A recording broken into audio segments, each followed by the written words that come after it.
அன்புமிக்க சகோதரிகளே சகோதரர்களே உங்கள் அனைவருக்கும் வணக்கம். தொடுதிரை மடிக்கணினி மற்றும் இணையதளம் வாயிலாக போட்டித் தேர்வுகளுக்கு தயாராக வந்திருக்கும் உங்கள் ஒவ்வொருவரையும் அன்போடு வரவேற்கிறேன். கடந்த பதிவுகள் எல்லாத்துலேயுமே திருக்குறள் பற்றிய அசல் வினாத்தாள்கள் தொகுப்புகளை பற்றி நான் பார்த்துக்கிட்டு இருக்கிறோம். ஏன்னா அந்த திருக்குறளில் தான் நமக்கு ரொம்ப ஈஸியாகவே ஸ்கோர் பண்ண முடியும். அப்பேற்பட்ட திருக்குறளில் எப்படிலாம் கேள்வி கேட்குறாங்க, அவங்க எப்படி கேள்வி கேட்டாலும் நம்ம எப்படி ஆன்சர் பண்ணுறது அப்படின்றத தெரிஞ்சுக்கிற மாதிரி தான் அந்த செஷன்ஸ் எல்லாமே நமக்கு இருக்குது. இப்போ முதல்ல நமக்கு ப்ரீவியஸ் இயர் கொஷின்ஸ்லாம் எடுத்து எப்படி கேட்டிருக்காங்க அதை தெரிஞ்சுக்கணும் இல்லையா? ஸோ அதுக்கு தான் நம்ம ப்ரீவியஸ் இயர் கொஷின்ஸை எடுத்து டிஸ்கஸ் பண்ணுறோம். இந்த பதிவுனுடைய முதல் கேள்வி ஏதோ ஒரு திருக்குறளை கொடுத்து நம்மள்ட்ட கேட்டுக்கிறாங்க. புண்ணியமாக போச்சு. ஏன்னா சம்டைம்ஸ் திருக்குறளே கொடுக்காம கொஷினை மட்டும் கேட்டு விட்றாங்களா, ரொம்ப ரொம்ப கஷ்டமாக இருக்குது. ஆனால் இங்கே திருக்குறள் கொடுத்து கேட்குறாங்க. டேஸ், அதுவும் முழுசாக கொடுக்கல பாருங்க. டேஸா, சரி. இரண்டும் தங்கா வியன் உலகம் வானம் வழங்காதெனின். இப்போ யோசிக்கிறேன் ஏதாவது புரியுதா அப்படின்னு சொல்லிட்டு பெருசாக புரிஞ்ச மாதிரி தெரில. சரி, மேற்காணும் திருக்குறள் எவ்வினைகள் நடைபெறாது என்று கூறுகிறதுன்றாங்க. சரி, அப்போ என்ன, ஏதோ வினைகளை பற்றி பேசுகிறாங்களாம். இரண்டும் தங்கா வியன் உலகம் வானம் வழங்காது எனின் அப்படின்றாங்க. அப்போ வானம் எதை வழங்குகிறது அப்படின்னு பார்க்குறேன். அப்போ வானம் வழங்காதெனின், அப்போ வானம் எதை வழங்குது? மழையை வழங்குது. அப்போ இந்த மழையை தான் சொல்கிறாங்க போலங்க. சரிங்களா, ரைட். வானம் வழங்காதெனின், மழை ஒழுங்காக பெய்யலைன்னா இந்த ரெண்டு விஷயங்களும் இந்த வியன் உலகம் நம்முடைய உலகத்தில் தங்காது அப்படின்றாங்க. மழை ஒழுங்காக பெய்யலைன்னா ஏதோ ரெண்டு விஷயம் தங்காதான். அந்த ரெண்டு விஷயங்கள் என்னென்ன அப்படின்றது தான் கேட்குறாங்க. லாஜிக்கலாக திங்க் பண்ணி நான் ஆன்சர் சொல்ல போகிறேன். ஏன் அப்படின்னா இந்த திருக்குறளை பற்றி நான் படிக்கலை, எனக்கு தெரியாது. சரி, தர்மம் அன்பு சொல்லலாம்ப்பா. அப்போ தர்மம் இருக்குது, ஆனால் அன்பு பற்றி சொல்ல முடியாது. மழை பெய்ந்தால் தர்மம் இருக்குமா? மழை பெஞ்சால் நிறைய விளைச்சல் வரும், நான் நிறைய தர்மம் செய்யலாம். ஆனால் அந்த அன்பு அப்படின்றத நான் சொல்ல முடியாது. மழைக்கு அதுக்கும் சம்மந்தம் கிடையாது. இப்போ தானம் தவம் ரெண்டுமே சொல்ல முடியுமே. மழை நிறையா பெய்தால் எனக்கு விளைச்சல் நல்லா கிடைக்கும், தானம் கிடைக்கும். தவம் கண்டிப்பாக இருக்கும், தவம் இல்லையா? அப்போ ரெண்டுமே வாய்ப்பு இருக்குது.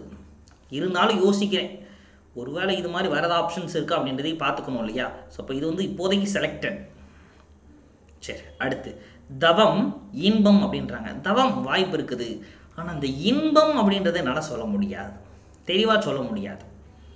சரிங்களா, ரைட்டு. ஸோ அடுத்ததாக அறம் சொல்லலாம், நான் படிச்சிருக்கேன் இல்லையா? எஸ். அப்போ ஒழுக்கத்தை பற்றி பேசுகிறப்ப சொல்கிறார், ஒழுக்கத்தை பற்றி பேசுகிறப்ப சொல்கிறார் அறம்.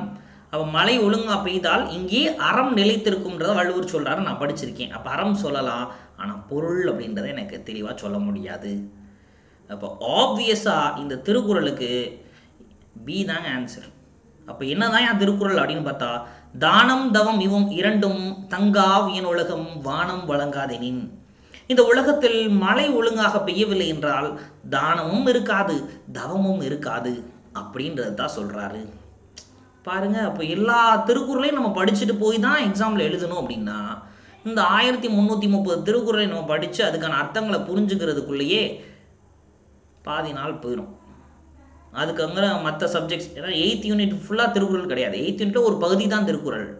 அப்போ மிச்சம் இருக்கக்கூடிய அந்த 9 யூனிட் எப்படி படிக்கிறது?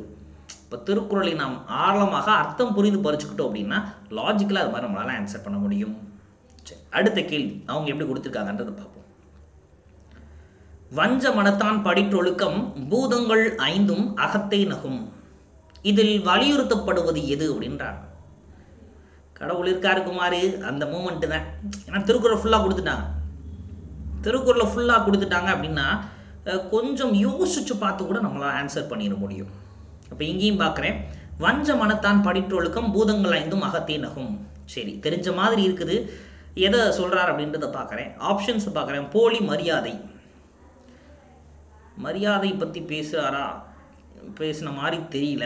சரி, போலி உண்மை அடுத்த ஆப்ஷன் இருக்க மாதிரி தெரில, உண்மை வாய்ப்பில்லை. போலி ஒழுக்கம், வஞ்ச மனத்தான் படிற்றொழுக்கம், போலி ஒழுக்கம்.